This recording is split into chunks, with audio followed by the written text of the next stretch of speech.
I gave you all I own, put you on this golden throne, but I'm a little stronger now. You cashed in on my promises, you know I'm too generous. Now I've learned to never help you out, 'cause I'm done cleaning up your mess. Found myself in my regrets. I've become a little stronger now, a little stronger now.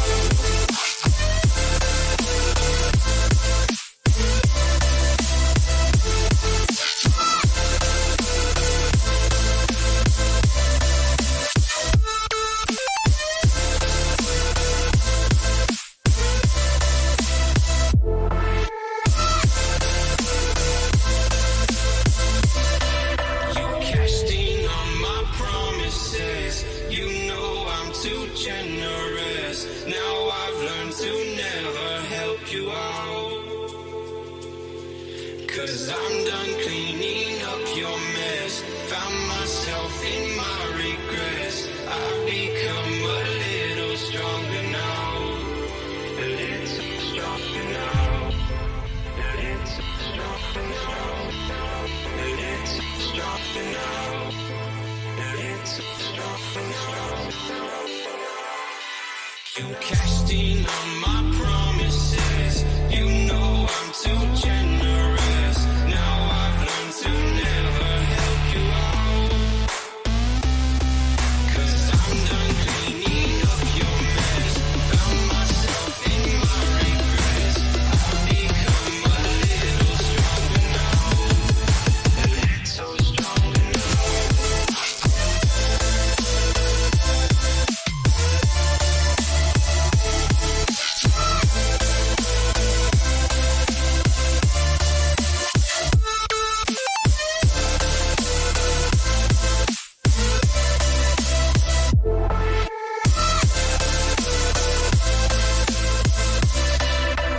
Casting on my promises, you know I'm too generous. Now I've learned to never help you out,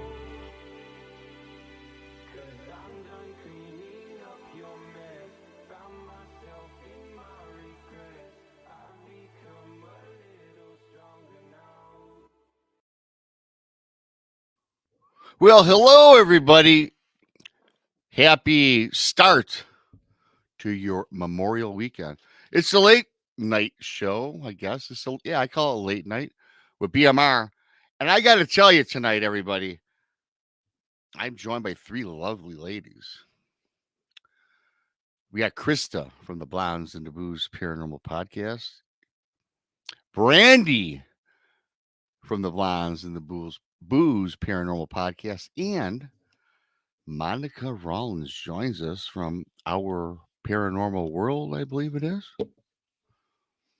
Subscribe to Bigfoot Michigan Rob on YouTube if you're new here. The Blondes and the Booze Paranormal Podcast if you're new, and of course, Texas Front Porch. We are on every day during the week. I'm not going to give the lineup. I do it throughout the week. Go to our YouTube About pages. You'll find it. And more importantly, turn on the alert bell, subscribe, and always give a thumbs up. Hell, give a thumbs down. Just provide something. Leave a comment after the show. We have a fantastic show. I hope everybody's doing well tonight. And before I bring up the lovely three ladies, don't forget, it's coming. It's right around the corner. And frankly, girls and everybody listening, I can't wait till I'm done advertising this. We've been doing it since like before Christmas. But it's almost here.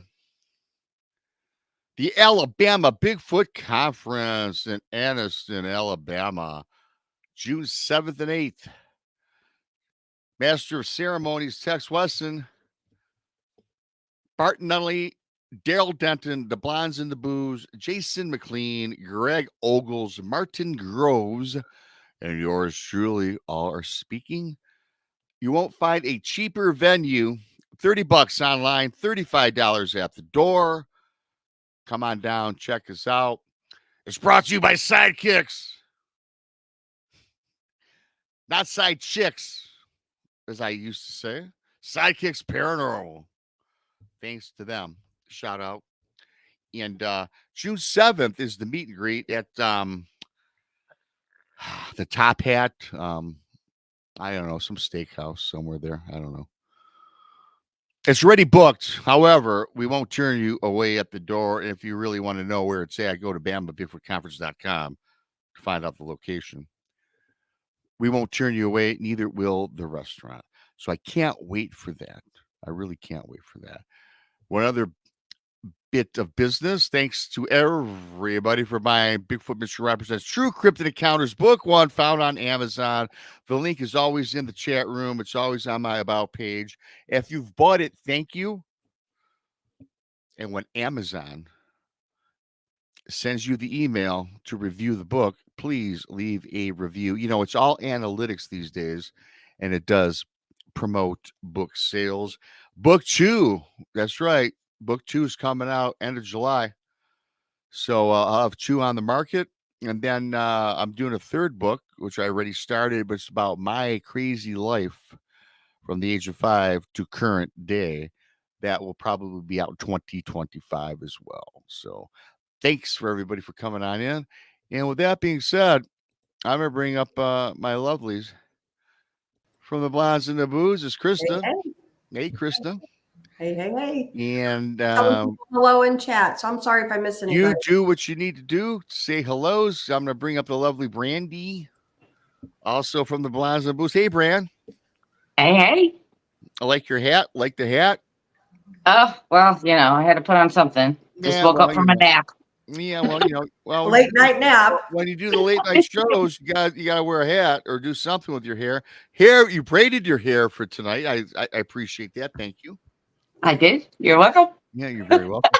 And someone I've known for a couple months now who's new to the late night show, another lovely Miss Monica Rollins. Welcome. Hello, Monica. Yeah, our first timer. We got a first timer here tonight. We got a rookie. She's not a rookie to the paranormal world, but the first timer on the night show. That's right. So thank you, Monica, for staying up with us.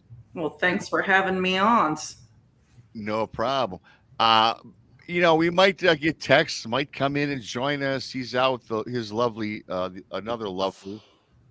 In East Texas, whatever they do. Vacationing. Yeah. Vacationing before he starts his new job here shortly, I guess. So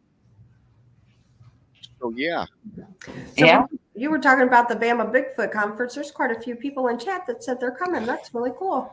That is fantastic. We got a lot in chat coming on, which is awesome. Catherine Gay, Bexar County Bigfoot.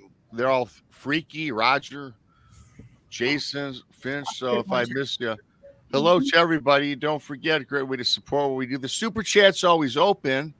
And great way to kick it off. Keith of Oakland County, Michigan. Thank you, buddy.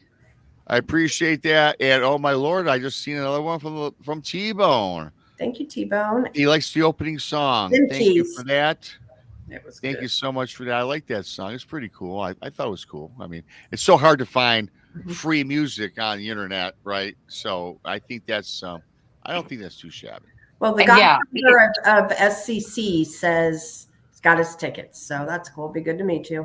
Yeah, that's great. And then don't forget, you guys, on June 7th, of course, I always screw around with where we're meeting for that little dinner get together, whatever it's called.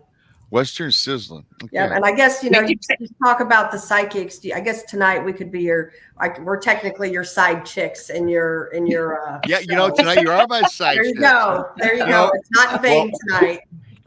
Yeah, it's not a thing. I got my 3 chicks. Man, this is if we were all 25 and single, we could have one hell of a time. But well, it's on the show. We are your sidekicks tonight on the show. Yes, of course we are. Of course we are, and I appreciate that because I was seriously saying side chicks. Well, I kind of knew it wasn't, but you know me, I like to goof around. Yeah. So you guys somebody spotted my shirt. I'm wearing a Fireball shirt. Oh, there you go. For Saturday night. Yeah, I like some Hilarious. Fireball. I do like some Fireball. Heck yeah. I like Fireball. Fireball doesn't like me though. It doesn't like me either. Oh my gosh, I get the worst heartburn from it. That's So, it. no. That's all I got. I meet Ralph and Chuck and everyone else. Oh boy, And all the good Ralph, friends. shoot, those Ralph and Chuck are terrible friends. They are terrible. They're terrible. I don't want any more of those friends. No, Yeah. stay away from them. I like What? my favorite. Gosh, my face is all like lit up. My lighting. I don't know what's going on here. But anyways, my best paleo is Mr. Patron. Oh, yeah. I Oh, like Yes. Mr. Patron. Yeah. And there's Don Julio. That's another good one. So Yeah. I Yeah. don't drink the cheap tequila because I tried that. What do you call that, you guys? When we were all younger, the cheap one out there, Cuervo. Maybe Was it not. Cuervo? Or even there's one worse than that. I I'm forget. sure there is. There is. And it's like, oh my god, I'll never drink it again. You I'm know, not a tequila person. I like. I feel tequila. that way about whiskey. I can't even. I am not smell a- whiskey anymore. I gotta tell you guys, when I was about I'm with 7. you, Monica. Yeah, whiskey I can do once every Christmas. I do a shot of my dad's favorite whiskey. He passed away, so we do a toast to him every Christmas Eve, and he drank Crown Royal. Mm. And so yeah, I'm not a whiskey guy, but I will tell you a quick story. When I was about 16, 17 years old, I was going to my first float meeting in high school as a freshman. Me and my buddy drove our bikes to the float meeting. We got some guy to buy us a pint of Southern Comfort. Ooh. So we're in back of the girls' garage. It was having the float meeting. We're like drinking it. We slammed the whole pint between us in like 10 minutes. Oof. Yeah, but I gotta tell you something. If I smell it today, I puke. I would puke. Just the thought of it right now, Imagine. I've gag Thought of reflex. Mhm. I do, and I have the same thing. I have the same thing with Sambuca. I don't know if you've ever tried that. Yes, think I I tried. have. Well, I owned a bar for 13 years. I've had everything under the sun. That's Yeah, true. no. Yeah, I no. smell that stuff and it makes me. Ugh. Ugh. Yeah, Monica, it's just something I just can't do. Monica was probably had gag reflex thinking of something, right? And she's like, "Oh my god, yeah." Yeah, that's I what gotta it go for a is. second. No, I have to stand up for a second and Yeah. plug my mic in. Do what you need to do, Monica. It's fine. It's all casual good. on Saturday nights. Yep. Oh Actually, yeah, midnight- Mad Dog was nasty. Oh, man. Mad Well, Dog Mad was Dog was nasty. I like Mad Dog. Oh, Oh, yeah. Geez, Once again, it doesn't like me. Well, once again, that's another thing. Me and my buddy, the same guy when we were 16, we're right Yep. around 21 now. Yeah. We got a 50-50 Mad Dog and a fifth of Jack Daniels. Oh. And we're walking at this house party. We had a lot of house parties when I was in high school. Mm-hmm. And Those are back, Yeah. they were so fun, you guys. And we were drinkers Yeah. in high school. We were like into what the kids do today. Us too. We drank and drank and drank until the morning. And so we're walking around the block. So we're drinking Mad Dog 50-50 and we're washing it down with Jack Daniels. So by the time we get around the block, I'm like totally wasted and I got really sick. So I walked a couple houses down from the party and I'm on the side of this house and I threw up and I threw up this purplish brown all over a white aluminum sided person's house. Mm. I heaved all on it, like a 4-foot like circle. And I fell to the ground and passed out. My buddy found me like an hour and a half later and woke me up. So, and it's not too far from where I live because we used to do we walked a lot. Despite we were alcoholics as kids, we never drove anywhere. We walked. And a week or two later, man, I get up. I see this guy trying to clean off the side of his house, and that stain penetrated that aluminum, and he never got it out. What was in your stomach? Oh And it's no. aluminum. Oh man! So I felt so bad for this guy. So I did that. I'm sorry. Yep. I- Quick, can I answer a question real quick? Yeah. War Criminal said, "What time is Western Sizzling dinner?" I believe it's 6 p.m. And I do believe if we go to Bama, is it Bama BigfootConference.com? I think so. That has I believe the itinerary. Yeah. That's all right. War hangs with Brandi and I anyway, so he'll be right with us. Yeah. He'll make it on time. And I like OPR 367 says booze, tortilla chips, and a piece of pizza. And pieces of pizza. Yeah, that's. People in chat were like bringing back memories. Some of the drinks they were dropping. Boone's Farm, remember that? Oh, I know. I remember the girls drank Strawberry Hill, from what I remember. Yep. Man, Oh yeah, Boone's Farm. Yeah, Bear County Bigfoot says, "I want to drink with BMR." Yeah, well, yeah, most people have a lot of fun with BMR. Brady, we got to see if we can keep up with BMR down in Alabama, huh? No, I'm actually after this holiday weekend, I am not going to drink a drop until I meet you guys, because I'm going to clean my entire body out. Wow. So I'll be primed and ready to roll. Josh Castro, thank you, buddy. Yep, welcome. Thanks for becoming a pirate. Arr, you too can become a BMR pirate. Arr. You get a picture of me with my bandana in the chat room. Well, speaking of having drinks in Alabama, it sounds like I may need to stay sober and keep the keys. Do you remember what happened last year in Alabama, Brandi? Yes. Yes, I do. Krista, do you? Yeah, it was pretty bad. She actually had to. So our hotel was across from where we were drinking at, and we walked it. And poor Brandi, she had to hold my hand. Oh my Lord, that's pretty fantastic! I love that. Hey, I think where we're going to be is not too far walking distance from the hotel. They're all right there together. They're all so we should be safe, eh?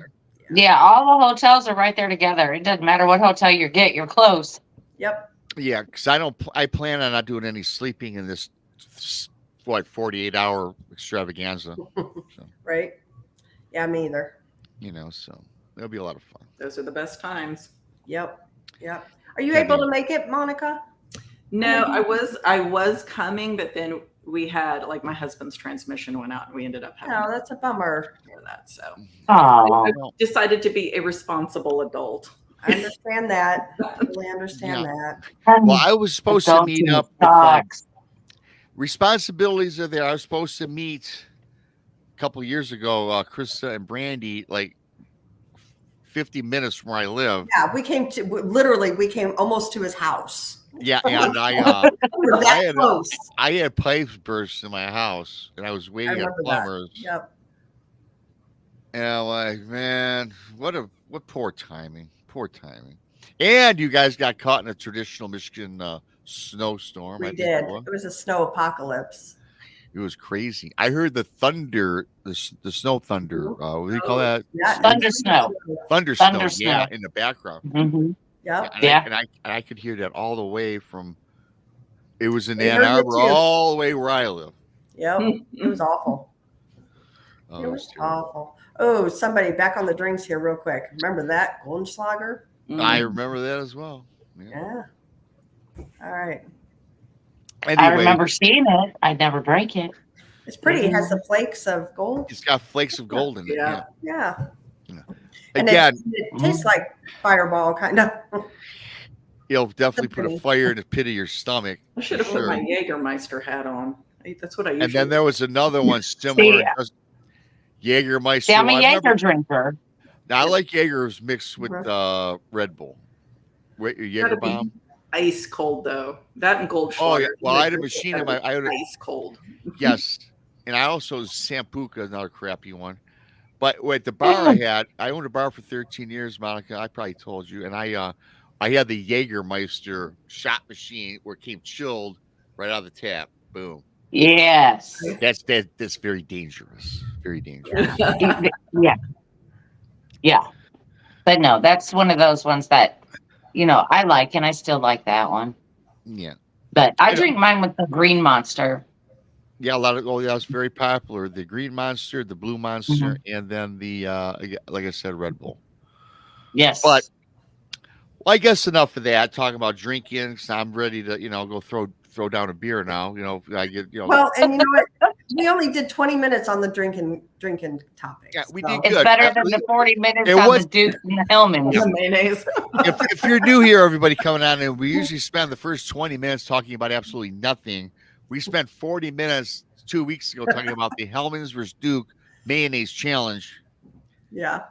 which was fun though. I like having fun Saturday night, and Yeah.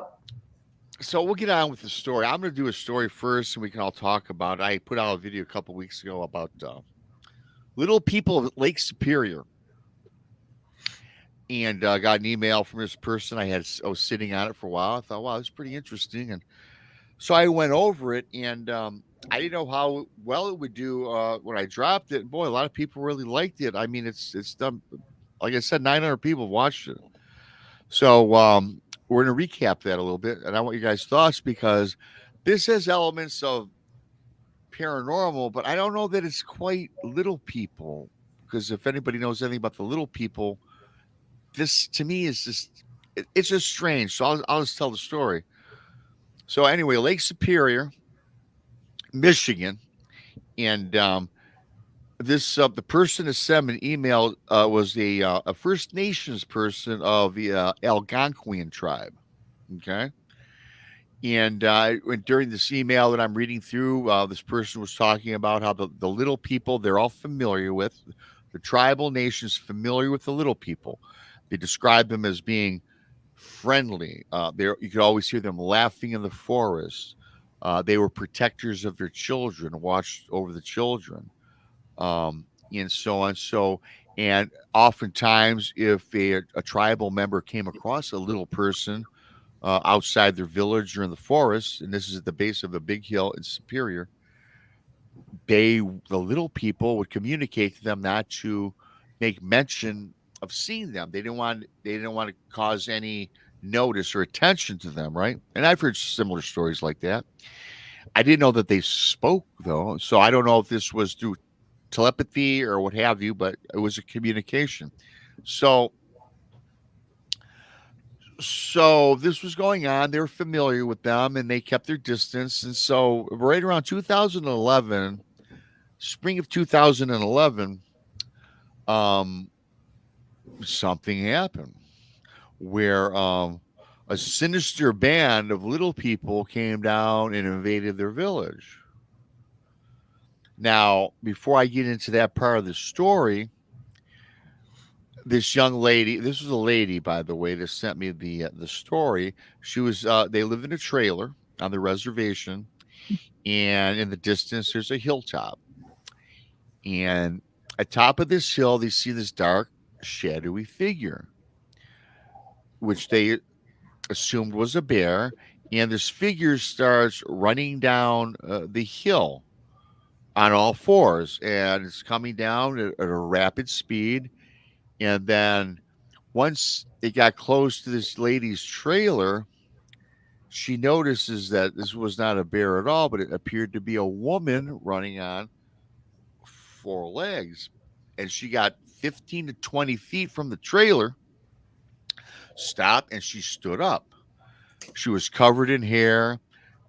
According to the email, knew it was a woman because she was naked. It was bare-breasted, but hair all over, but seen a human-looking face. Very odd-looking, but yet it wasn't a creature or an animal. And on the back of the this being, I guess, shoulders was an infant child, maybe 1 or 2 years old. So not an infant, but a toddler, 1 or 2. And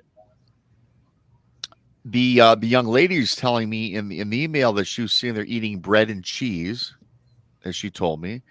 And this woman, or whatever, I don't know what it is, you guys. But she thought it was odd because she thought at first it was not the little people in the First Nations area where they lived. The little people were like 3 foot tall, maybe a little, anywhere from 28 to like 36 inches tall. But this figure, this woman, when she stood, was about 5 foot. So, there are women and men 5 foot tall, but odd looking. And she held out her arms and with her palms up and started like whimpering like she was hungry. So this woman on the back of the trailer threw the rest of her bread and cheese she was eating, and this person, this being, whatever you want to call it, picked it up and boom, turned around and raced back where she came from, dropped to all fours, and boogied on up the hill until she was out of sight. And this native lady is like, holy cow, So what was that? And thought nothing of it, thought it was just maybe an oversized little person, which they were all, again, as I stated earlier, were very familiar with. So the next night, the following evening, from the hillside where this woman came from, they hear all this yelling and screaming. At the top of this hill, they see all these shadowy figures running down the hill. Massive amounts, a whole bunch of something coming towards their camp from down the hill. They're screaming and they're yelling. And then they reach the camp, and they infiltrate the camp. And they were little people, as she says to me, and they were all dressed in pelts, skins of raccoons, squirrels. So their wardrobe was that of, rodents or bigger mammals, right, that adorn their bodies. And they're running about the village. Now, but they came with they had little homemade spears, little like homemade bows and arrows, and they just start attacking the adult tribal people, right? Shooting their bows or arrows, trying to pick off people with the spears, and they had a battle. I guess a battle ensued where she made mention that they actually killed some of these quote unquote little people, and she thought it was odd because they always seemed to have one goal. They didn't know what the goal or why. First of all, where they came from, and they're trying to figure out what are they doing here, because they weren't kidnapping the women, they weren't stealing resources, they weren't looking for food. It appeared they were looking for young children. Mhm. So this battle took place for however long, she says a couple of hours, and he says they just keep multiplying. These little people are all over where they were overwhelmed with this, right? So the rampage ends after, like I said, a couple hours, and then the little people, or whatever they are, right? Because I don't know what they were exactly, took off and sped back to the hills and disappeared. They did a quick inventory of the camp, and three families, one of the three families, each of the families was missing one child. They kidnapped three children. And they were all between, they said, the ages of like 2 and like 4, and they were gone. They were missing. So the elders of the First Nation tribe got together, and they're going to go seek these little people out, get their kids back, right? So they were going to do it that night. For whatever the reason, they sat around and they put together their strategy. So they decided that they would wait until the morning, wait until the sun rose, and then when they all got their wits about themselves, because after this battle, they're all disheveled and their brains are running amok. So they wanted to make sure that they had their wits about themselves when they went out looking for the kids. So prior to them taking off that very next morning, at the top of the hill, there's that shadowy object, that shadowy person coming down on all fours, stood up, got to camp, and it was that woman from the prior night that was fed the bread and cheese. Stood up, and she spoke to the village, and the campsite cannot believe what they're witnessing here, because this person came back to the camp with no fear, knowing what happened the night before, not knowing if this thing was involved. They assumed that it was, and then she spoke out and said, our lifeblood has been fulfilled. Do not seek revenge. If you do, we will curse this land for the remainder, for eternity, and for your lifeblood throughout your remaining lifetime.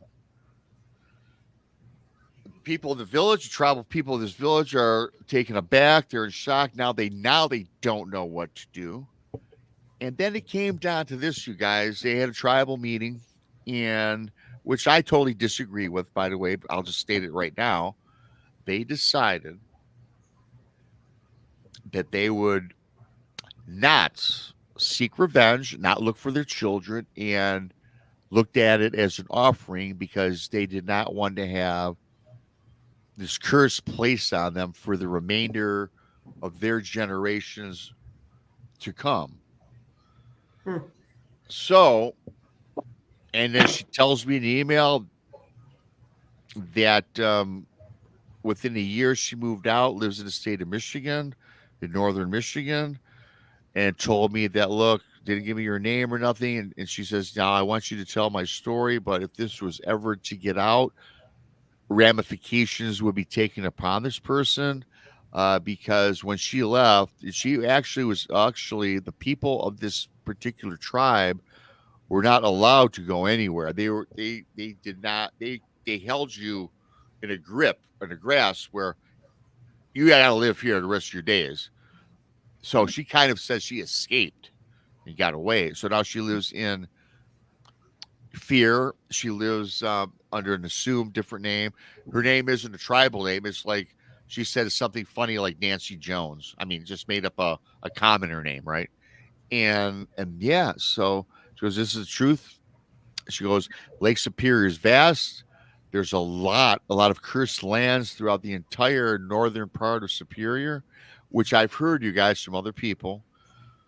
So I put this story out, and I immediately got an email from somebody that is a First Nations person that said they could corroborate some of that story, although they can't be, but they did say, look, the little people, they don't do that. A puck wedgie, you know, Right. they're mean and sinister, but the little people are, like I explained earlier, friendly, happy-go-lucky, but they just want to be, you know, left alone, and they do their thing. And then the part about the woman couldn't put a finger on, but she had suggested these weren't even little people at all, but they happened to be probably some other sinister force, and that the land was probably already cursed. But they needed the three young kids to fulfill, as she said, the lifeblood to preserve their longevity. So that was the story in a nutshell. I did the Reader's Digest version, I guess. It's on the channel. It's like 20 minutes long with a little more detail. But so, yeah, you guys, what you think about that one? Okay, so you have 3 missing kids, but nobody's like out looking for the kid. I mean, like it goes noticed. I guess that's what I'm confused about. During the melee, there's hundreds of these little people attacking them, and when the melee was over, and they were wondering what they were doing. They weren't stealing anything. They were just ransacking everything. When they left, and when all the groups got together, did inventory of everything in their community, 3 kids were missing that night. So that night, they were going to go back up in the hills, and then they had a tribal council and said, look, let's wait. We're all running on high emotions. Let us wait until the morning at sunrise and go. I mean, personally, I think I'd have been out there. You guys know, as parents, boom, you're going immediately. Right. I mean, that's what I would do. But Right. I don't know how these communities are, there's so many different communities out there, how they think. And you got to remember, it is a big community, and they I don't know if they vote, but I guess they have their council, and the council deemed next day. Well, prior to that next day, that woman came down and told them, do not seek revenge. And so that's when they decided, hey, look, we're going to now look for our kids, which again, totally against what I would do. Right. And they decided, whether these 3 families did not get in the details on that, whether or not they agreed, I'm sure they didn't. But as a community, they said, no, we're not doing this. And this young lady, or I don't know how old she is, told me that's when she knew she had to escape because they didn't let anybody do anything. And in fact, it's kind of like not a democracy, right? It's kind of like socialist. I mean, you do what we all agree on, Right. and what we say goes. So a lot of things about this is very strange as far as not going immediately to get the kids. Yeah. And despite being, and you got to remember too, I imagine I'm not of the First Nations at all. I don't know their customs. They have these strong beliefs though about curses and hexes, and they were scared enough where the elders said, "Hey, look, we're not doing it. We're going to sacrifice the 3 for the future of the tribe." Right. So that's what I got out of it. Well, I guess like being a parent, like, my kid comes up missing. There's nobody going to stop me from going looking for him. Absolutely. Nobody. I don't care who says who you are, so where are the parents? Are they brainwashed, these parents too, not to go looking for their children? I don't know. Yeah. Well, for all of it, I don't have kids, but I certainly have young kids. I'm godfather of like 6, which I treat like they're my own, and nieces and nephews. I wouldn't give a damn. I would be out there looking, right? If I'd be following up the hills. I'm not gonna do no inventory of the camp. I'm gonna go get my kid. But you see, they didn't notice their kids missing until after they all settled in, and they found that 3 were missing. Wow. So that was the story in a nutshell. And the thing that baffles me is the parents not going after, not being allowed to go after. Yeah, that's me too. Yeah. So does that exist in today's? I don't know. Unless they're, I don't know. I mean, you look at all these religious cults that they do whatever, that person says. So I think there are cult societies that have a stranglehold on people. Right. There are cults out there that none of us even know about that we would not want to be a part of. I would agree. Well, that just makes me wonder. I mean, because if our children were to disappear today and we couldn't find them, the first thing that we would do would be to go to the police, right? Yeah. Right. Mm-hmm. Right. So probably these people, the first thing that they did is they went to their tribal council. Correct. Yeah. That's exactly what they would do. It's the same thing relatively as our police. Well, the police are like saying, well, hang on right now. It's dark. We don't know where we're going to look for these things to begin with. So there's no use in running around in the woods in the dark. So let's wait till morning, get the plan together and then go. But what's bothering me here is that about the cursed land. Okay, did they not know if there's little people or anything on that on that land? They shouldn't have been there to begin with. That's my own personal thing. Well, it's just kind of like it was already cursed and they already knew it was cursed. I don't know that they knew it was cursed. They did have little people on the land that they knew of, and as I had made mention, they were friendly and they knew of them. And when they came across them in the woods or on their property, the little people communicated to keep it on the down low, although the entire tribal community here knew about them.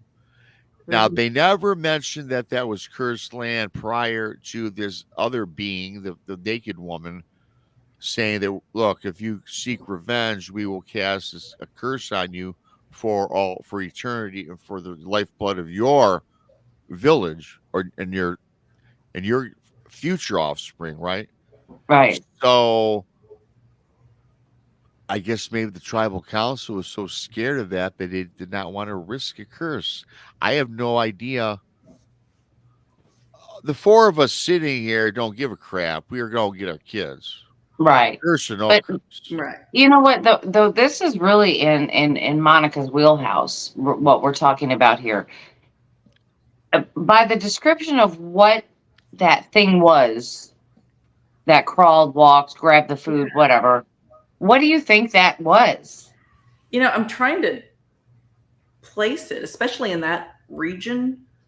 And Mhm. I'm having a hard time with it. And that's actually what struck me in this story. Well, one of the things that struck me Yeah. is that they didn't recognize what it was, right? They didn't immediately identify the creatures or the thing that the one wrote in on, right? So that's troubling Yeah. to me, right? Right. And that makes me think that, I mean, it's a type, I mean, this is my thought, that it's a type of fae, you know, and it could be traversing the country. They just happen upon this and they're taking advantage of the situation, or it's I know, like an invasive species, like they're starting to come into that territory, and it's just something new. But I mean, what strikes me is that, I mean, you grow up on native lands, you're very familiar with, I mean, especially Yeah. if you're a tribal I member, would you are think so. very familiar with Yes.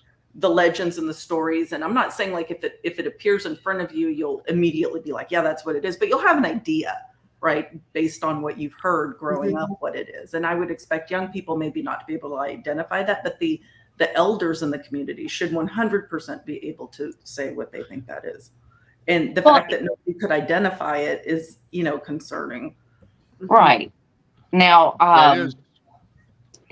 is it possible that they could be something else disguising themselves as the little people that they were used to talking to? But you know, Rob, what you were saying is that they spoke to the little people, so they It would can't be able to say, communicate. "Well, hey, I know them; they're okay." But it sounds like that they didn't know any of these creatures at all. That they were just something that just I think what Monica had brought up, and Brandi, to your point, I think that they were unfamiliar to that land. I think that maybe something. I'm thinking that maybe, you know, how I'm thinking that, and this is again kind of off the wall thinking, but I'm thinking that maybe that this land was being surveyed by something nefarious for many years, and then they yeah. figured out, hey, look, here's a place we can pilfer Yeah. and extract the children from. Mhm. And nothing like the little people that they knew about throughout the years. Because as it says, as she was saying in the email, was like knew about the little people, communicated with them, keep it on the down low outside of the tribes, right? And they even spoke of the little people as protectors of the children, said that. So in this case, they were not protectors at all, they were abductors. So to me, it weren't even probably little people. Yeah, I mean, and the took children also kind of lends to, I mean, fae. I think that little people are a type of fae, just indigenous, you know, Yeah. version of it. But I mean, you think of the changeling stories, right? Where they come and they kidnap small children, and typically, obviously, they replace them with the changeling. In this case, they just took them, Right. you know. But the story also, I mean, going back to what Krista, I think, was trying to point out is that like the members, I mean, I understand the children were young enough, they wouldn't be enrolled in school, so they wouldn't be missed from school. But was there no, like how isolated is this community? Was there like no contact with anybody from the outside that these families had? Because suddenly you're short a kid, it's kind of a red flag anywhere you go in the United States, you know? Like if Sure. I mean, interacting you get the Amber Alert on your phone. Now, again, they probably, I'm guessing, look, there's parts of Lake Superior, northern, I mean, a lot of that is remote, isolated land. There are a lot of people who live off the land, and a lot of people, it's a good place to disappear from society. So and the shoreline, it goes from Minnesota, Wisconsin, Michigan, all the way to New York, I believe. Maybe not quite New York, but it's expansive, right? So we don't, and the forestry up there is just vast, and there's more than just the little people in northern Superior. There are, I'm sure, Bigfoot. I'm sure there's all sorts of cryptids and weird things, and I think a lot of paranormal activity. UFOs. There are UFO bases I heard about in Lake Superior. Not the northern part again, where I don't know where this was located actually in northern Superior, but UFO sightings all the time in northern Lake Superior. Mhm. Well, I mean, yeah, I mean, I know that there's a lot of odd things that happen, right? And the Oh yeah, UP and all up in there, like the North Woods, are just chock full of scariness of all types. yeah. Right. But I mean, I get that people can live off the grid, but the way the story plays out, it seems like these dwellings were fairly close together, right? So it's a fairly close knit community. But still, I mean, even in that regard, like I just can't imagine they're so isolated that these families don't have some sort of contact with outside people outside of that community, and children popping up missing is going to be like, what's up? Well, they found the children missing within an hour after the melee when they did, as they said, the inventory. It said, look, 3 kids are missing from 3 different families during that night. But you're right, Monica, because I thought there was a tribal police, which was actually a governmental unit, like our sheriff that we have here in town. Yeah. And they're associated with not just the tribal, but they're connected with the government. Right. Like a cop that we have in our neighborhoods. Mm-hmm. Is that what the tribal police is, right? It's just, right. Well, yeah, that's what the tribal police are. But I mean, and I get like if the community as a whole decided to keep everything hush hush, the tribal police would be in on that too, right? But what I'm saying is like these families, like an outsider, not anybody in the tribe, in the tribe, right? Not anybody in this community, but somebody from the outside that is interacting with them on a regular basis would be like, hey, this family's short a kid. Right. Well, no. The flag in that regard. Well, Anna out there. Reported? Yeah, Anna out there in our chat said something that really makes sense. Why weren't the children with the women? Wouldn't they have known sooner? Wouldn't they have seen them take them? Why were children left unattended? Should have known. Maybe it was an offering and they're using it as a cover-up. Yeah. They knew about it, and this was an offering. Because you know damn well during an attack of any type, now they did mention there's like hundreds of them. They just superseded the entire community. But still, you're gonna have your kid by your side during a melee. You're not gonna have them. You're not gonna have them in their bedroom by themselves. Right. You're gonna be protecting them. Right. My family would be like in the center of my house, bunker down, and just with a gun or in at least hand, have them together. Yeah, that's what I'm saying. Maybe I would have them at least together. Somebody should have seen that and been like, hey, they took so and so. They took so and so. I think there was a little delayed reaction about finding these children missing. Yeah, and I don't believe in waiting till the sun comes up. I don't believe for a minute that they couldn't have tracked them to some degree through the woods at night. I think immediately. I think a bunch of dudes would have went out looking for them. Heck yeah, that day. I would have been the first one in line looking. Right. I mean, the whole thing is sus. It is to me. It is sus, but then again, you guys, and I was thinking, because I thought it was sus. Part of that is, I would say so too. I agree with that. I think part of the story is for sure true. What is it? I don't know. But I got to say this, though. Then I was thinking, there are communities and there are groups of people, you guys, that are whack. I mean, if you go back to David Koresh, right? All those people, and that, they were not normal people. They were not part of society. They had nothing to do with law enforcement. They did their thing. And they were, I guess, during this time, they were, David Koresh was Jesus. Right. And then Jim Jones with the cyanide. Right. How does anybody talk people into taking that, right? The Kool-Aid. I don't think they knew they were cyanide. Well, maybe the tribal people, they knew about it, and it was an offering. And maybe this is a cult society. This part of the story might have been just a big cult. Yeah. I mean, the story lends to they knew something. The story is true, and the story lends to they let it happen, right? Absolutely. You did, yeah. I think so. It's something. It's kind of like they knew it was coming. Because why wouldn't you have reported, I seen this hairy woman come to my place that I've never seen before, doesn't look like the normal little people we're used to. Why wasn't that brought to the tribal council to begin with? And again, too, Brandi, you got to remember, and again, Brandi, and when I communicate back with some of these people, they give me answers sometimes. It takes months. And sometimes if I want to get the story out, I get it out. But here's the thing. Maybe that was, you only get so much in an email, right? So maybe that was, if they did that, that was left out. Because you would think, certainly, if there was some naked, hairy woman with a kid, by the way, in the description of the kid on her shoulder, which I forgot to tell you guys, because I just did it all from memory, it would look like a child, but it looked like a half animal child, because it had like coils coming out of its back, almost like a porcupine, but it had like a human head to it, which is another oddity. And wouldn't that be more like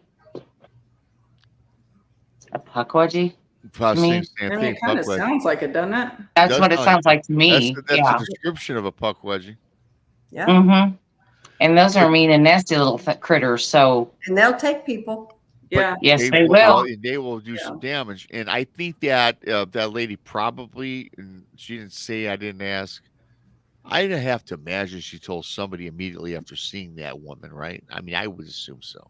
Well, I would think so. I mean, I could keep that a secret for 2 minutes. Well, no, I'd be right. But then again, we've got to understand we don't live their culture. Yeah. So I mean, what the tribal council says goes. They don't question it. They don't put up a fight about it. They don't do what we do in democracy. It's just like they're okay. This is what they said. This is what we do. Mm-hmm.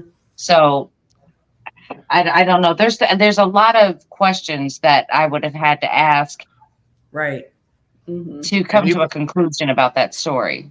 Thanks, T-Bone. And like Daniela here in chat was saying in the story is like when she came back the second time and told that you're going to be cursed, she turned around and they never saw them again, and they never were bothered again. And this story took place in 2011. Now we're in 2024, and maybe that was it. And maybe, which lends to what Monica was saying, one of their average little people that used to hang out there was probably something else, something nefarious that wanted to steal the kids, or maybe the community kind of sacrificed their own children and making it sound like so they don't look like cutthroats, right? And people that don't give a crap about their own children. Because I've read a lot of things about people will sacrifice one for the benefit of the many, right?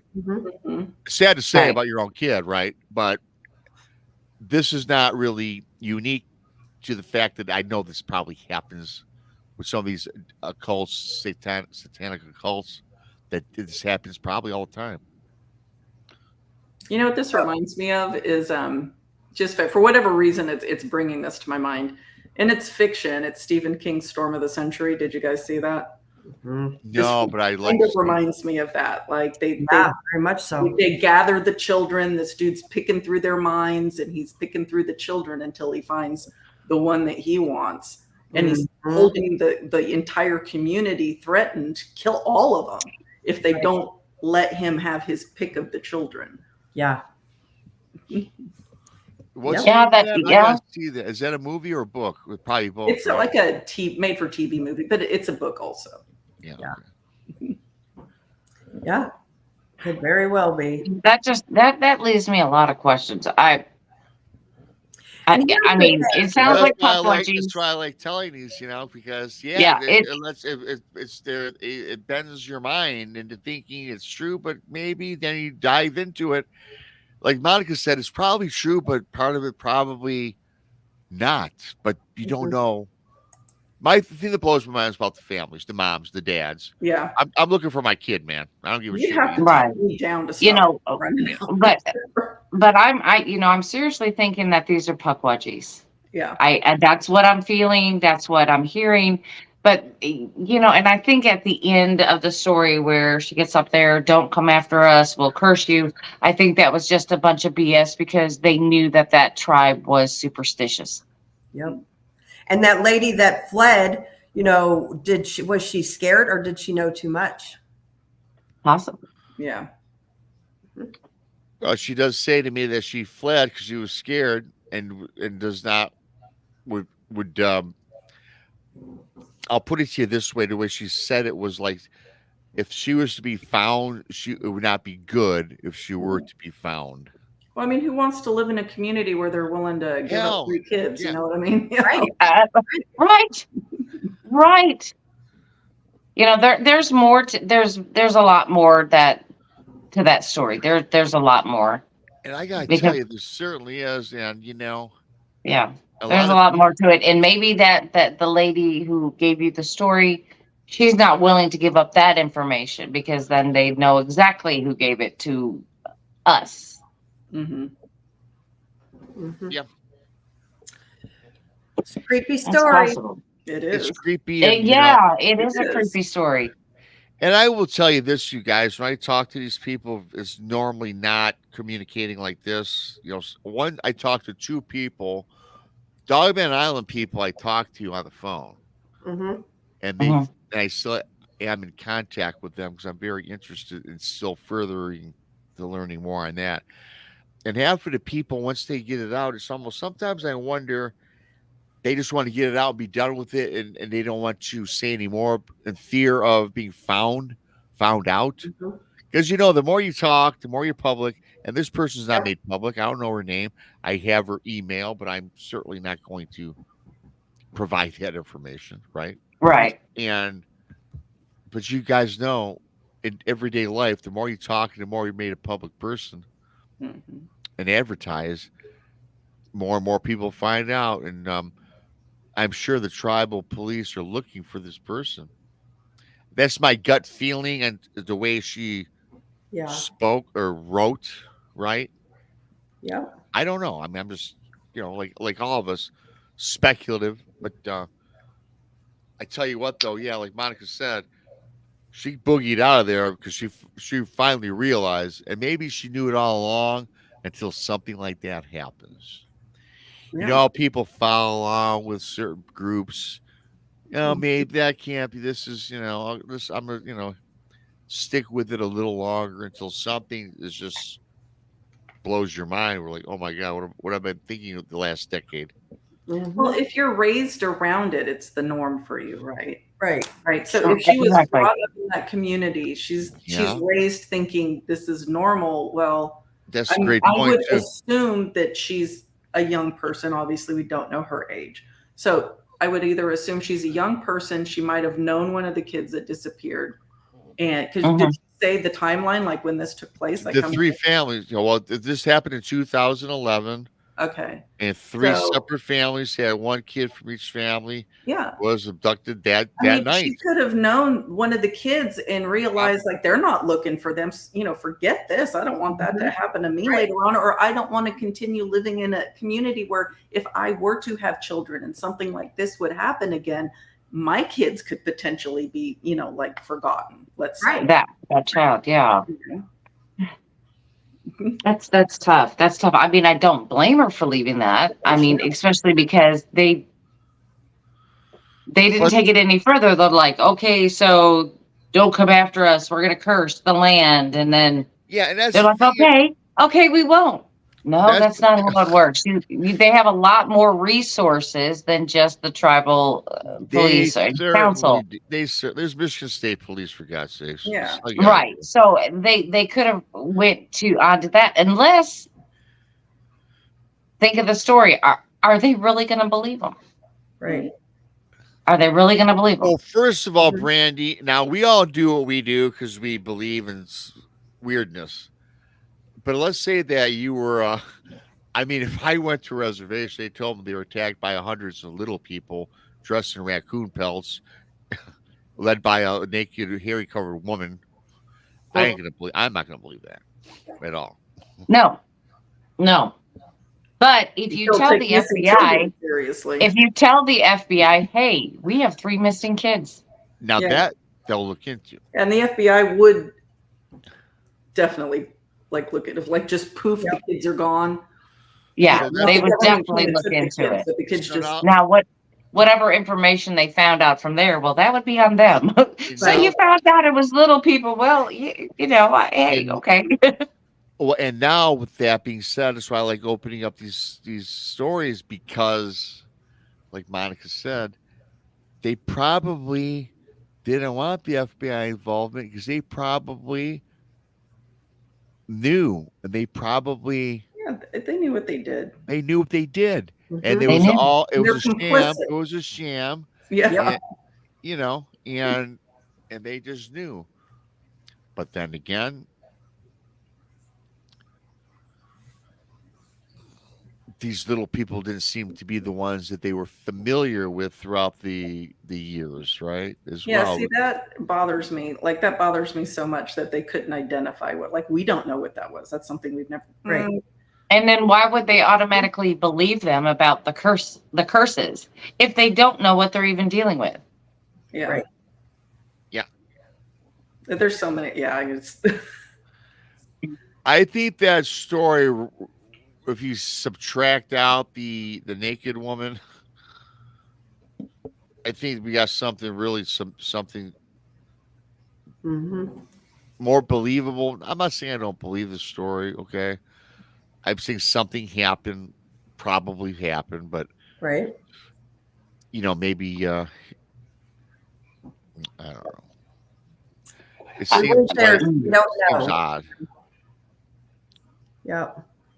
Something's off. Yeah. Totally. The math don't math on this one for me. Yeah, no, it doesn't. I mean, it's a great story, Mm-hmm. but it's not the full story. So Yes, it's not the full story, Yeah, right? there's a lot of missing pieces. There's a lot of missing pieces, and I'm thinking there's a reason for the missing pieces. I'm sure that there was a lot more left out of this. oh yeah. But then Yeah. it begs the question, why would somebody email me such a story? Because as you know, they're not getting any notoriety. They're not getting money. They're not getting fame and fortune. They're not getting 15 seconds. Person might not even know. Well, we're I put not out the saying that story. it's not true. No, but I'm saying when a person. However, Oh, it's no, I just a lot understand of that. unanswered questions. Yeah, I and mean, it's probably a cathartic thing for her. She just needs to get it off her chest until yeah, Yeah. absolutely. Yeah. Yeah, that's what it sounds like to me. It's just she's getting probably it. even. I mean, if she even knows it, she might not know what the missing, legitimately doesn't know what the missing pieces are. That's what she was told, and that's what she's relating. Right. But I mean, if she did know more detail, she could be uncomfortable saying it. She just wants to get the story in general out there, get it off her chest. Yeah, I mean, this goes back to what you said, Monica. Maybe she was one of the children. So she can only tell what she knows. Mhm. Right. So Oh, maybe she wow. wasn't there for everything. She can Right. only tell you the parts and pieces that she's seen or heard somebody talking about or Mhm. whatever. So that's why we're only getting parts and pieces of the story. That would make sense. And then now she's taken off because she's older and can go.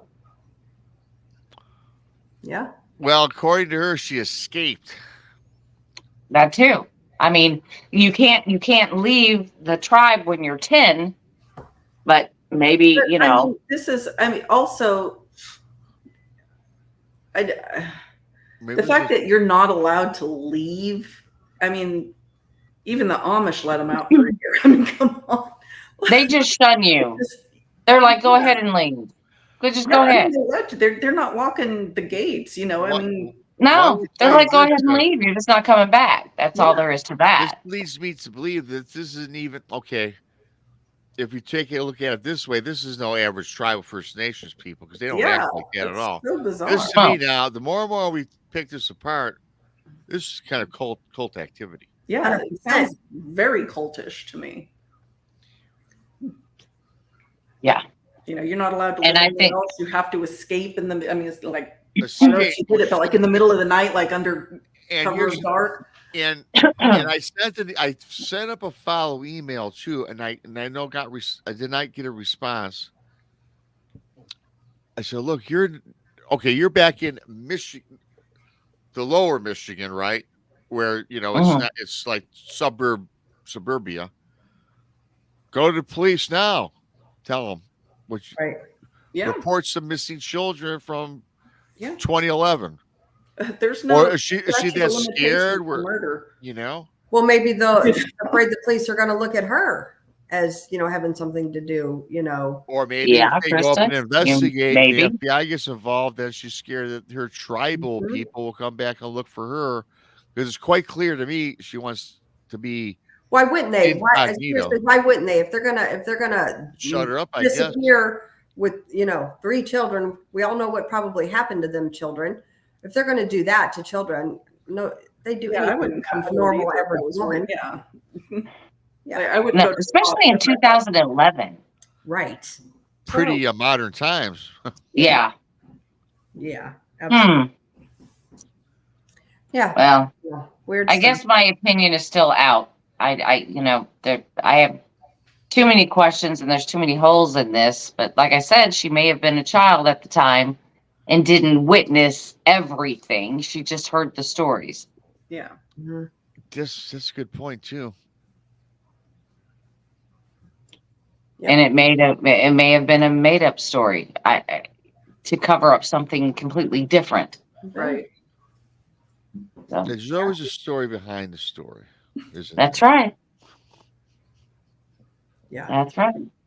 Huh. Well, I'm still out on it, but I guess probably in another couple hours I'll have something else to think about and go, okay, now listen. Come back to that Well, story. All right, now. that always goes, right? But Yeah. the more the more and more you sit back and think about it, it's like then like we just did last 20 minutes. You come up with all these different theories and ideas. Why would they say this? Why didn't they not do the other thing? Out of fear, You can speculate all night, like nobody you knows. can. You know. You can speculate on anything today, right? Well, I Just think with the information that we have, right? Nothing's adding up. Not saying it didn't happen, but if it did happen, Again, that's a cover story and a very weak one at that. I think something happened, but the story behind what happened isn't spot on. There's too many holes in the story. Yeah. I think we've come to the conclusion that definitely the tribal police or the tribal whatever. They're on the take. They knew. They're guilty. They're guilty. Yeah, and what else are you gonna what kind of stories are you gonna tell the children when they notice their friends are missing? Right. I mean, can you imagine them? It sounds like when these things invaded, right, the community, they were looking to abduct children, and there were so many that they couldn't be fought off. Can you imagine the kids' terror? Those kids are traumatized. Sure. Yeah. Absolutely. But That whole and see, village would be traumatized. Yeah. So Yeah, that's why I think this was a cult activity, and they kept it on the down low. If this And was this is a any other story- normal community, this would be out in the press. It would be in the Lake Superior press. Mhm. The sheriff would be brought in, not the tribal police, the sheriff. Yeah. And again, if with missing children, it'd be the FBI. Exactly. That's why I'm saying, like, how isolated is this community where there is no outside communication, where 3 kids from 3 separate families go missing and nobody bats And an I eye. will tell you, this. I looked this up. You can't find it anywhere. Yeah. But again, it wasn't reported. Right. It's cover up. Cover up. I think cover up. Yeah, I got. Yeah, I think so definitely a too. cover-up all over it. And from the story, I think, like I said, she was young, and that was what the story she was given. And I do believe y'all are right. It's cover up. Mm-hmm. Solved. We solved that one. Yeah. Well, we know it's a cover up. I think we know it's a cover up, and I do think that is a cult. I I agree. think it's a cult. Yes. Wholeheartedly agreed. Yeah. Because there are cults all about North America, Northern Superior. There's many things going on that we have no clue. No. We come across them haphazardly, right? Mm-hmm. Yep. and in some cases, unfortunately, and you turn up missing. Part of the 411 file. Mm-hmm. And there's 3 unreported kids that aren't part of the 411 file because it wasn't reported either. Go think about that one. Well, True. very true. True. Huh. All I know is that, it's I myself and everybody I know would be out looking for their children, whether. Well, that's the thing Yes. right from the onset. My ass is right up that hill chasing these things Yeah. down. And like I said, there is no way that they couldn't have tracked them at night if there were that many of them coming into the community. No way. Well, and then they said that they killed some of these little people, which we believe they're puckwudgies. But then they said they killed them, but they didn't kill any of the people in the tribe because there were so many. Are you telling me that none of them Right. got killed in Well, that? they said that they killed some of the little people. There was no or mention of the adults, the normal people, the tribal members Right. killed. Right, the tribal member. I mean, if you're gonna shoot me with a 2-foot bow and arrow, I mean, yeah, but if there were so many, I mean, they could have ganged up on somebody. They would have got somebody. But the thing in the story, though, yes, I absolutely agree with you. But I think that what I get out of this, sure, they had their little spears and they're firing arrows into the crowd of people or whatever. But I think they were more just looking. I mean, I think they were more intent on looking for whatever it was. They were creating a distraction. Yeah, and then the other people were looking for what they sought out to seek, which in this case was the 3 kids. And why only 3? How come not 5? How come not 1? I mean, that's Yeah. Case solved. smelling cult. I know. It's got a strong stench. I'm just Look, saying. when a person says that they had to escape, listen, I don't need to escape from where I live. I leave whenever I want. Right. Exactly. I just pack my bags and I move. I don't Right. escape from nobody. Right. Yeah, the only time I we didn't hear the even have word to escape from escape, my ex-wife. I left. right? The only time that we hear escape is if they have a captor or they're in a cult. Yeah. Honestly. Prison. You're in a cult. 100%. Yeah. That's what I think. Yeah. I think it was. The only place All I'm right. escaping is I'm still investigating some of this because I like to have some more follow-up on it. I mean, because like Krista had said that puckwudgies, they do kidnap. So Maybe the puckwudgie got the short end of the stick. They blamed them for yeah, exactly. They blame them for something, who knows. and it wasn't them. Yeah. I don't know. It's very strange. The hairy woman throws me off. Just completely throws me off. She is not in the part of this story. This story is like pretty. I think it's fascinating, but that's the part that none of us, which I agree, could wrap our hands around. Yeah. So and why was this? After that story, and why was she the messenger of the curse? Didn't need to do that. I mean, they don't typically have spokespeople that are not, part of their little community, their little tribe. Right. They're not offering or sallying forth some hairy lady. I mean, that's they're like a band of thieves, Yes. But when they say hairy, that's what they are. Is she like a Sasquatch type? That hairy lady? Or was she just a hairy lady who needed to shave her legs? Yeah. She needed a heavy duty dose of Nair. No, for sure. Okay. Her lady. Well, like I said, but it is food for thought. Mm-hmm. Yeah, it is. It is. But I'm thinking that there's a different explanation for this story, it's more human than it is. Yeah, I think it's more of a human element, and I also think that it makes you think that outside of this story, but these types of things happen all the time with these cults. If we're talking about cults now, right? Yeah. That is typical cult behavior. Didn't you do a show on cults, Monica? No, You and it Tex? wasn't me. No, Okay. I thought you did. I not thought you that had I one couple. remember. Oh no, we did. It wasn't my show though. I think it was one of Texas shows, and I just happened to be on there. Do you think it was Infamous Minds? Probably. It might have been. Yeah. I do late shows. I hop in on all different ones. They're blending together. Well, Monica is a night owl. Wait, I'm finding out you're a night owl. I am. I saw you 4 hours last night with Josh, Mhm. and you're like 4 hours the other night with somebody else. Then your own. Now your show. Now is your Thursday night show on at night? Yeah, it's on at 10. It's 11 my time now. 11 your time. Yeah. Wow. She comes on right after we go off. Yeah. Yeah. Oh, okay. I couldn't swing earlier or 7, my original time slot, because I don't get out of work until 6.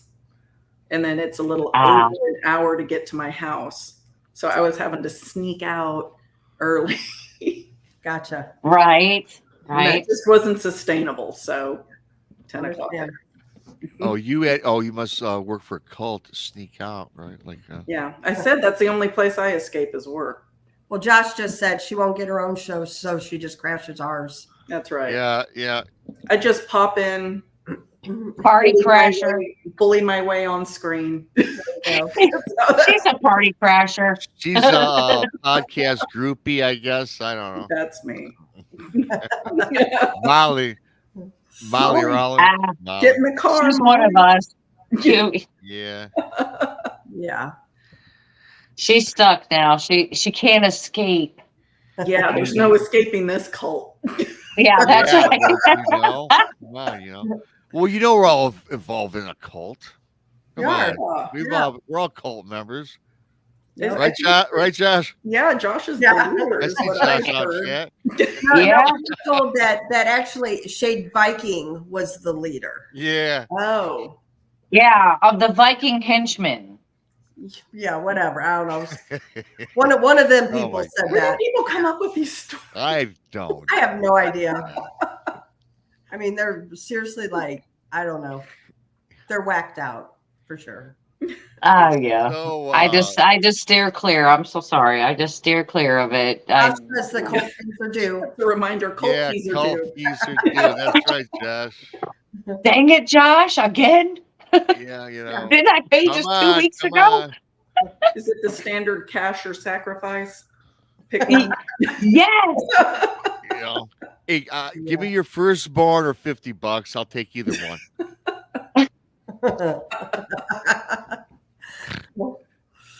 Oh, that's Oh, funny. jeez. Yeah, that sounds about right. But a true story though, going back talking about that. When I was a kid, there's a place called Fairlane Mall, and I wasn't allowed. I was actually a teenager, and I wanted to go to drive the car at 16 to the Fairlane Mall, which is maybe a couple miles from here. Mhm.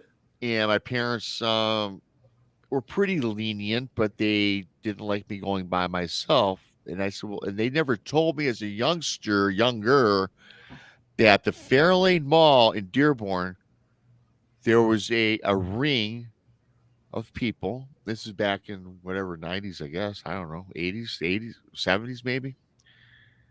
That were snatching up babies from the Fairlane Mall from the women. Because back in the day, a lot of kids, the women brought their kids when their husbands were at work. They took their young children to the Fairlane Mall, and they were getting snatched up and sold on the black market. That's awful. Yeah, and this is a true thing that would happen, which went on for several years. In the Fairlane Mall, you couldn't get in. It was a police barricade. The police, literally, how they had security checks at all the entrances and exits of the mall when you went in, and your ID was checked. This is way back, I guess. Yeah, it was probably the 70s. I was born in 68. So I was like 10. It was 78 78. God, I'm pretty old. But yeah, so that went on, and there was a black market, and babies literally out of this place were being captured kidnapped. That's Wow. terrible. And they also at the same mall were killing young little boys whose parents left them alone to take a pee, in the public restroom at Fairlane Mall, were getting murdered inside of the facility. And Wow. people If still that- went to that mall. It was so bad that it almost got shut down.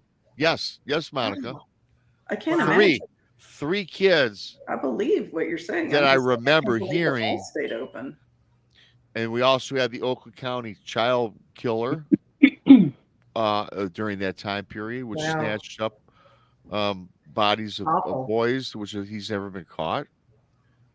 Hmm. And so we had a lot of crazy stuff here in Michigan, not too far from where I live or lived. And so when it comes to cults, when I hear about a cult, I really take that seriously because they happen, as you all know, on a daily, Sure. Yeah. I mean, Brandi and I, we did a show on Jim Jones and just like the things that he did. And, he didn't start out that way, No, Mm-mm. he actually started off as kind of a good guy Yeah. And then with pure intentions. He wanted to do good. And then somewhere along the line, he just snapped. and, Yeah. and some kids are just born evil. yeah. And you guys know that story about my buddy, not my buddy, my guy that I Yep. despised from day one. Yeah. Yeah. You just had that. See, feeling. but see, that story still bothers me too. Because his wife, even at the very end, was saying, "You don't have to do this. You don't have to do this," and he still Jim did it. Jones. Yes. Yeah. His wife tried to get out of it at the very end. Oh, Yeah, wow. she didn't want to. She was all for it. She's like, "Oh yeah, that's a good idea. That's a good idea." And then right at the end, she's like, "You don't have to do this." I'm like, Yeah. "Oh, so reality's setting in," and Right. well, Jim Jones didn't want to do it either, apparently. Yep. Let's all drink that Kool-Aid.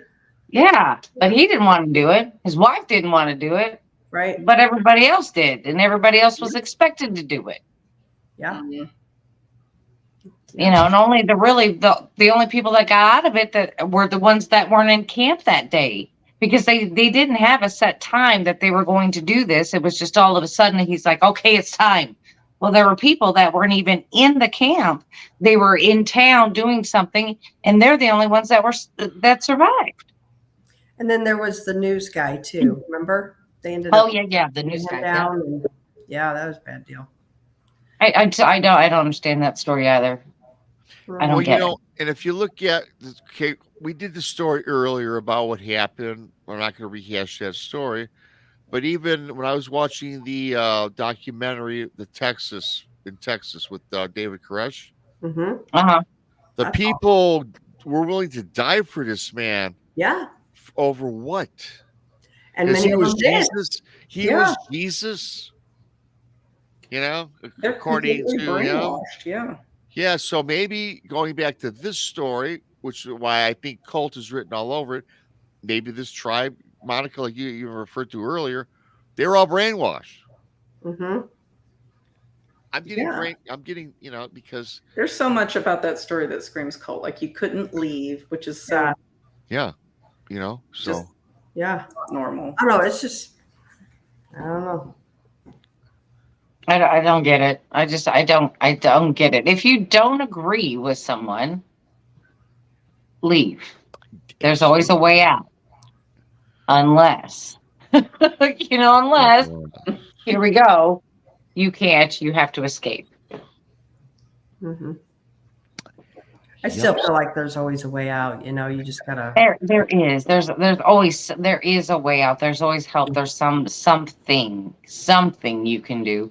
I've You really want out, but if you're raised in it and that's your norm, you're not thinking of that. True. if you're raised in an environment where this is what we do ever since inception, birth, childbirth, yeah, you don't think it's different, Until just something like drastic. just like kids today, right?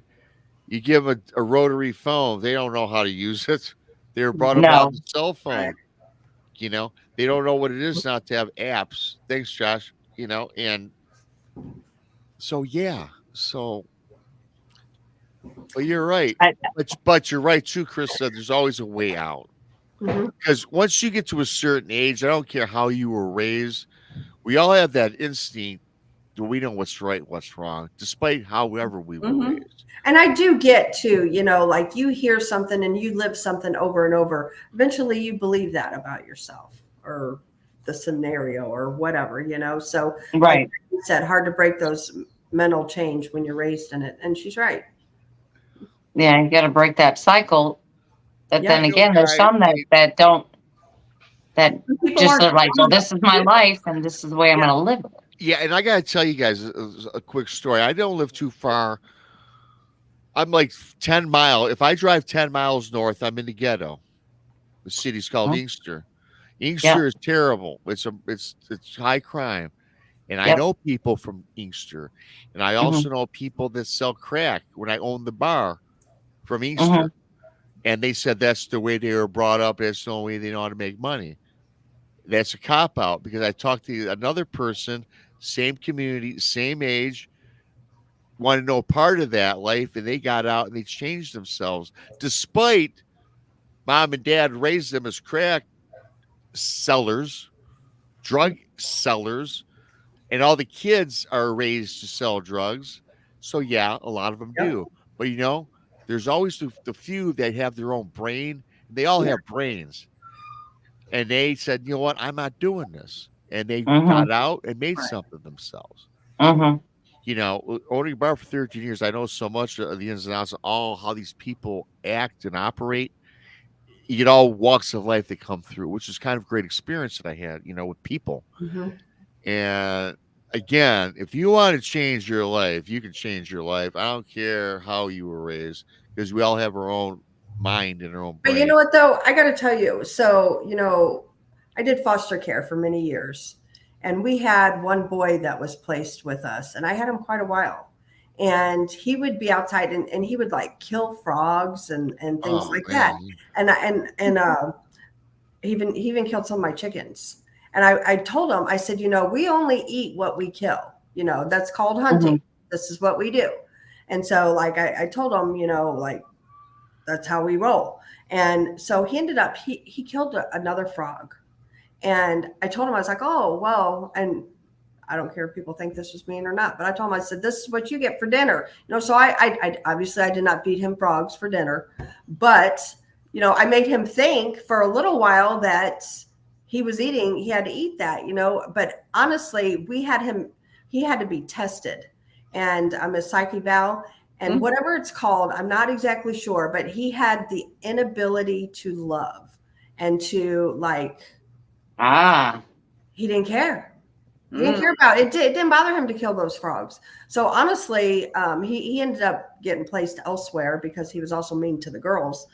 And it was turned into kind of a safety thing for them.